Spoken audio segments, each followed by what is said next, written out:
Welcome back, everyone. Today's explainer is diving straight into the massive, really tectonic fiscal shifts happening right now in 2026. We're tracking a fascinating collision between Washington policy, economic theory, and Wall Street reality, all using the absolute latest data and source material. So what actually happens when massive government tax cuts collide head-on with the ultimate economic debate over our national debt?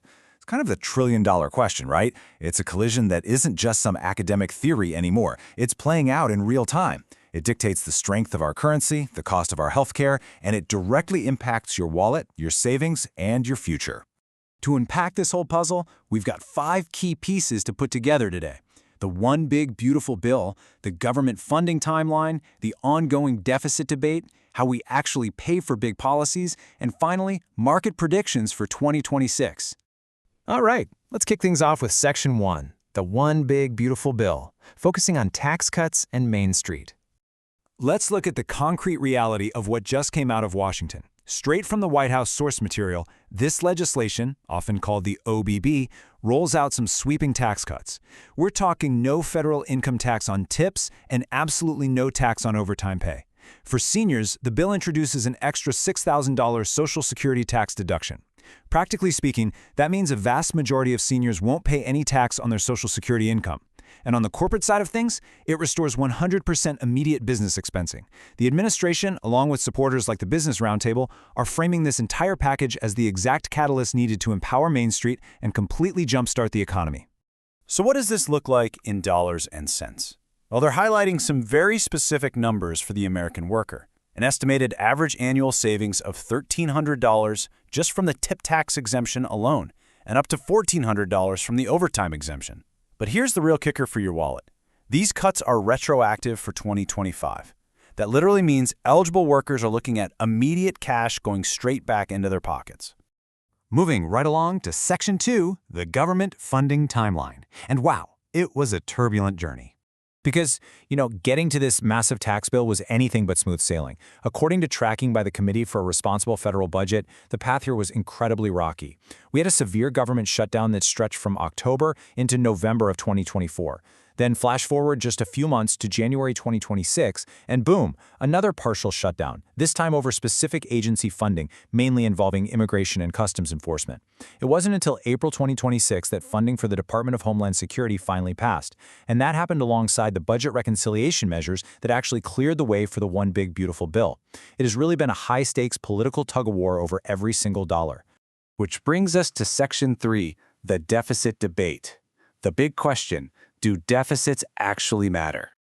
Now, whenever you have a massive shift in fiscal policy like this, it naturally triggers a pretty intense economic debate. To really grasp the arguments flying around today, we kind of have to take a quick trip back to 1943. Enter an economist named Abba P. Lerner. He came up with a doctrine called functional finance. Lerner basically argued that a government that prints its own currency shouldn't be sweating over balancing the budget. Instead, he said policymakers should use their fiscal tools, spending, taxing, borrowing, purely to keep employment full and prices stable. His whole point was, if inflation is under control, deficits are absolutely not the enemy. And that brings us right back to the sharp divide we're seeing today among top-tier economists. On one side of the ring, you've got modern monetary theory, or MMT, championed by folks like Stephanie Kelton. They lean heavily on Lerner's ideas, arguing that government deficits are actually a source of private savings. For them, the only real speed limit on government spending is inflation. But then, on the flip side, you have the more conventional Keynesian view, laid out by Nobel laureate Paul Krugman. He warns that deficits absolutely do matter, mostly because they crowd out private investment. Krugman points out a huge risk here. If interest rates climb higher than the economy's growth rate, we could get trapped in a dangerous debt snowball. And fixing that would require massive, politically impossible tax hikes. Okay, Section 4, paying for big policies, or as we like to look at it here, the math of Medicare.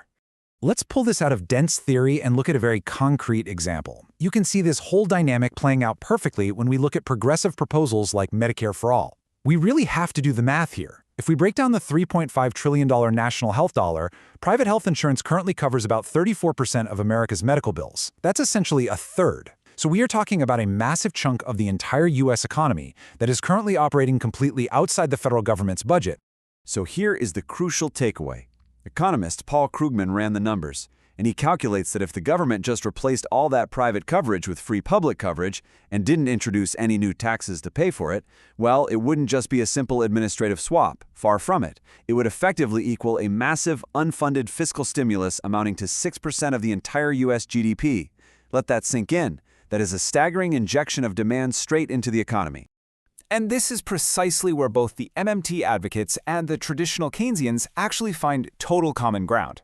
They both agree on one strict constraint: inflation. Krugman shows that a stimulus of that 6% size would theoretically push GDP up by 9%. But to actually achieve that kind of growth, the unemployment rate would have to drop by more than 4 points. The catch? Unemployment would literally have to go negative to make that work, which is obviously mathematically impossible. So no matter which economic school of thought you belong to, attempting massive unfunded initiatives like this hits a brick wall, and that wall is massive inflationary pressure. At the end of the day, the arithmetic of inflation is always the ultimate referee. Finally, let's look ahead to Section 5, Market Predictions for Wall Street in 2026. This brings us straight to the trading floors. Every December, JP Morgan puts out these realistic surprise predictions, basically events they think have at least a 1 in 3 chance of actually happening. And their prediction for gold, it is absolutely wild. They are projecting that gold could reach a staggering $5,000 an ounce in 2026. You might be wondering, why such a massive surge? Well, they're seeing a perfect safe haven storm brewing right now. First, there's already this massive wave of system liquidity just sloshing around out there. Add to that the Federal Reserve easing up its monetary policy, global reserve managers aggressively buying gold to diversify, and, tying right back into what we just talked about, mounting global concerns over fiscal sustainability and national debt. Essentially, gold is positioning itself as the ultimate tail risk hedge against this really volatile mix of massive spending, ballooning deficits, and political unpredictability. And here's another prediction that might catch you off guard. Despite all those concerns over the debt, JP Morgan actually expects the US dollar index, the DXY, to hit a brand new cycle high. Looking back, we've seen historic peaks of 160 back in 1985, 120 in 2001, and more recently 114 in 2022.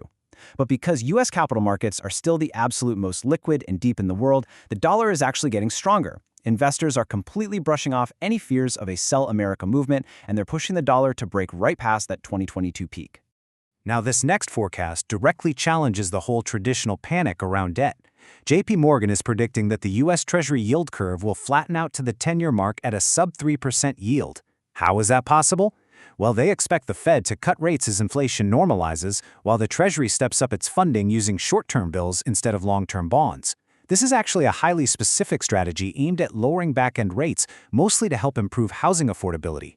So believe it or not, despite all these massive deficit debates we're having, borrowing costs for everyday Americans might actually stay surprisingly suppressed. Lastly, looking over at the credit markets, things are looking incredibly robust. Thanks to the economic tailwinds from the One Big Beautiful Bill, corporate fundamentals are really strong right now. JP Morgan predicts U.S. high-yield spreads are going to hit new unprecedented record lows.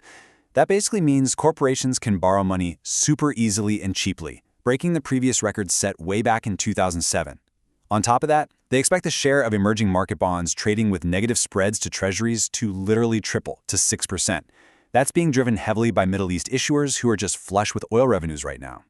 So, the short story? Money is moving, corporations are healthy, and credit is flowing aggressively. So, as we wrap up today's explainer, we're left standing at a really fascinating crossroads. While politicians are writing unprecedented checks and pushing through massive tax cuts, and while Nobel-winning economists are fiercely debating the underlying math of our national debt, the ultimate question remains: how is the market going to react to your wallet? Are we looking at a new golden age of growth and corporate health fueled by the stimulus, or will those strict laws of inflation force a really painful reckoning? Keep the data from these slides in the back of your mind as 2026 continues to unfold. Thanks so much for taking the time to learn with us today, and I'll see you in the next explainer.